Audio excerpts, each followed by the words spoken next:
Hello दोस्तों, कैसे हैं आप सभी। स्वागत है आपका एक बार फिर से। आज हम बात करेंगे इम्पोर्टेंट क्वेश्चन के ऊपर, इम्पोर्टेंट जीके के ऊपर, जो कि आपकी स्कूल लाइफ, कॉलेज लाइफ और डेली रूटीन में हर तरह के एग्जाम को क्लियर करने में बहुत ही ज़्यादा मदद करेंगे।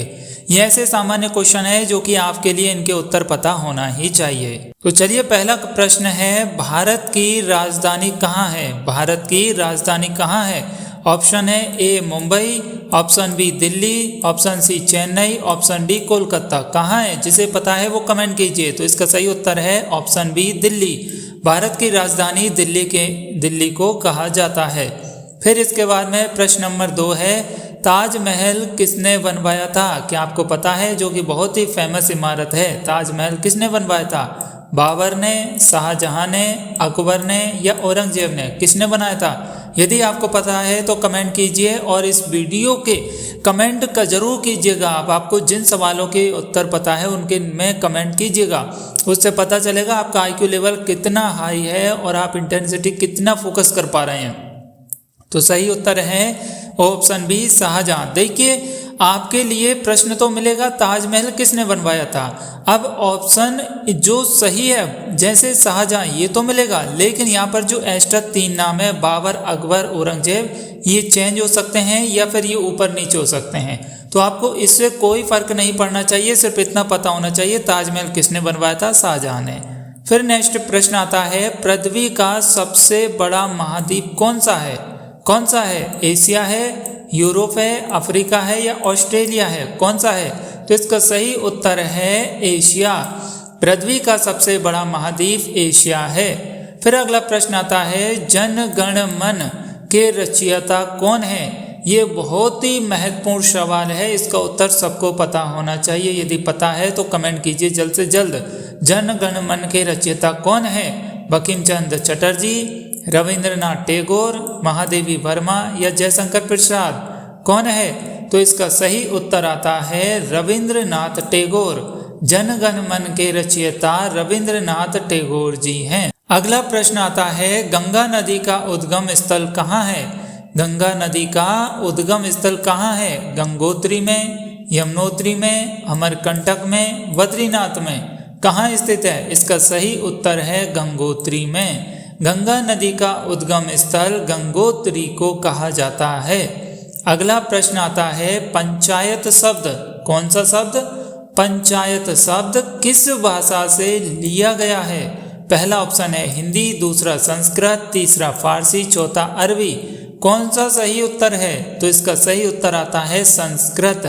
तो जो पंचायत शब्द है वह संस्कृत भाषा से लिया गया है।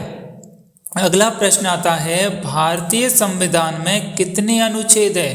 क्या आप जानते हैं भारतीय संविधान में कितने अनुच्छेद हैं? पहला है 395, दूसरा 448, तीसरा 500, चौथा है 370। तो इसका सही उत्तर आता है ऑप्शन बी 448। भारतीय संविधान में 448 अनुच्छेद हैं। अगला प्रश्न है, भारत की राजधानी कौन सी है? कौन सी है भारत की राजधानी? मुंबई, नई दिल्ली, कोलकाता, चेन्नई? ये उत्तर पहले भी आ चुका है ये प्रश्न।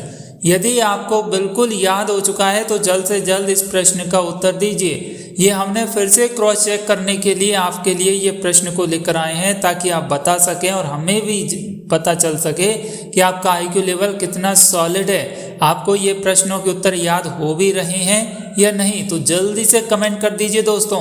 भारत की राजधानी कौन सी है? मुंबई है, नई दिल्ली है, कोलकाता है, चेन्नई है? जल्द से जल्द। हमें उम्मीद है कि आपने कमेंट कर दिया होगा। तो देखिए, इसका सही उत्तर क्या है? नई दिल्ली। जाहिर सी बात है, ये प्रश्न तीसरी बार आया है आपको माइंड को क्रॉस चेक करने के लिए, इसीलिए आप कमेंट जरूर करिएगा। जो प्रश्नों के उत्तर आपको पता हो उनको कमेंट करिएगा, उससे आपका आईक्यू लेवल भी बढ़ेगा, आपको भी कॉन्फिडेंस आएगा। अगला प्रश्न है, सबसे बड़ा ग्रह कौन सा है? सबसे बड़ा ग्रह कौन सा है? पृथ्वी है, मंगल है, बृहस्पति है या शनि है? कौन सा है?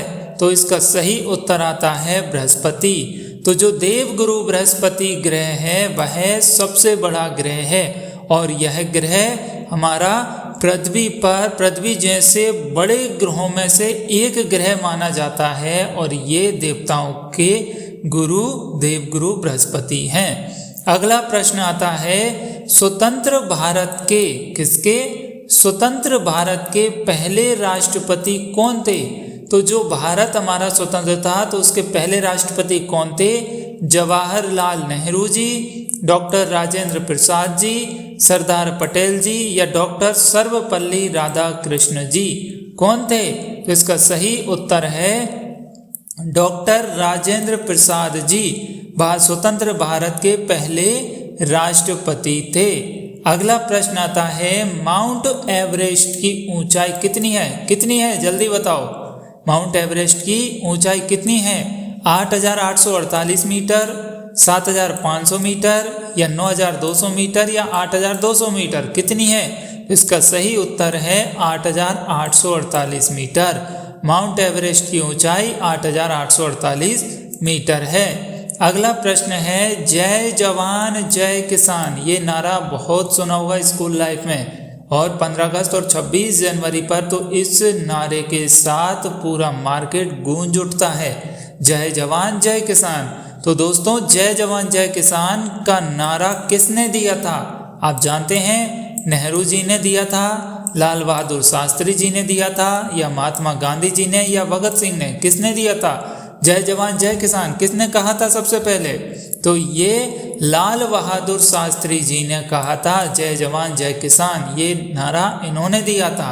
आपको हर एक प्रश्न का उत्तर पता होना चाहिए, अच्छे से याद होना चाहिए, रट्टा नहीं मारना है, हम क्लियरली समझा रहे हैं आपके लिए। और जिन प्रश्नों के उत्तर पता हो वो कमेंट में जरूर बताएं ताकि आपका कॉन्फिडेंस बढ़ जाए। अगला प्रश्न है भारत का राष्ट्रीय खेल कौन सा है? भारत का राष्ट्रीय खेल कौन सा है? पहला है क्रिकेट, दूसरा है फुटबॉल, तीसरा है हॉकी, चौथा है कबड्डी, कौन सा है? तो इसका सही उत्तर आता है हॉकी। तो भारत का राष्ट्रीय खेल हॉकी को माना जाता है।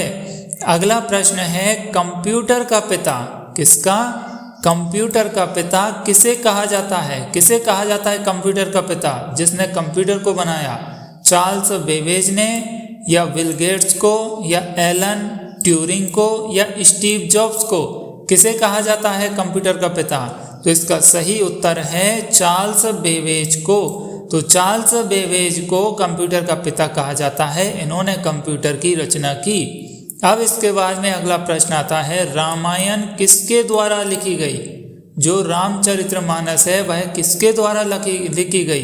तो ये तुलसीदास जी के द्वारा या वाल्मीकि जी द्वारा, वेदव्यास जी द्वारा या कालिदास जी द्वारा, किसके द्वारा रची गई? आपको उत्तर पता हो तो कमेंट कर दीजिए जल्दी। इसका सही उत्तर है वाल्मीकि जी द्वारा। तो रामायण वाल्मीकि जी द्वारा लिखी गई, जिसे रामचरितमानस के नाम से भी जानते हैं। अगला प्रश्न है चंद्रयान 3, क्या चंद्रयान 3 का प्रक्षेपण कब हुआ? देखिए जब चंद्रयान 3 का प्रक्षेपण हुआ था तो पूरे भारत के टीवी चैनलों पर सिर्फ जितने भी मीडिया चैनल थे उस पर एक ही न्यूज चल रही थी, चंद्रयान 3 चंद्रयान 3। तो आपके लिए ये भी पता होगा कि चंद्रयान 3 का प्रक्षेपण कब हुआ? 2021 में, 2022 में, 2023 में या 2024 में, कौन से साल हुआ था? इसका सही उत्तर है 2023 में। तो चंद्रयान 3 का प्रक्षेपण 2023 में हुआ था। अगला प्रश्न आता है भीमराव अंबेडकर किसका? भीमराव अंबेडकर का जन्म कब हुआ था? पहला 14 अप्रैल 1891, दूसरा 15 अगस्त 1900, तीसरा 26 जनवरी 1899 और चौथा ऑप्शन आता है 2 अक्टूबर 1901। तो इसमें सही उत्तर है आपका 14 अप्रैल 1891। तो ये पहला ऑप्शन आपका सही है, भीमराव अंबेडकर जी का जन्म 14 अप्रैल 1891 को मनाया जाता है। अगला प्रश्न है किस देश को उगते सूरज की भूमि कहा जाता है? किसे कहा जाता है उगते सूरज की भूमि? तो चीन को या जापान को या कोरिया को या थाईलैंड को? तो इसका सही उत्तर है जापान को। तो जापान देश को उगते सूरज की भूमि कहा जाता है। अगला प्रश्न है हरित क्रांति के जनक कौन माने जाते हैं? जो भारत के अंदर हरित क्रांति आई उसके जनक कौन माने जाते हैं? पहला ऑप्शन है M.S. स्वामीनाथन, दूसरा ऑप्शन है वर्मा जी, तीसरा है लाला लाजपत राय और चौथा ऑप्शन है गोपालाचारी। तो इसमें सही उत्तर है आपका M.S. स्वामीनाथन। हरित क्रांति के जनक M.S. स्वामीनाथन जी को माना जाता है।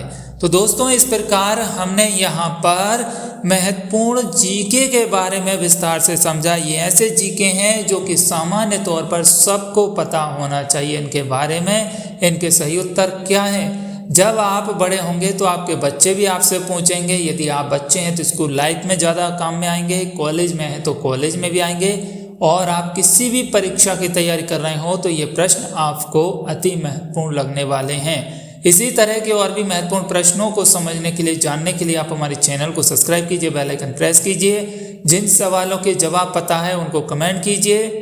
ऐसी जानकारी के लिए सब्सक्राइब कीजिए हमारे यूट्यूब चैनल को और वीडियो को ज़्यादा से ज़्यादा शेयर कीजिए। तक चलिए मिलते हैं अगले वीडियो में, तब तक अपना ख्याल रखें। नमस्कार।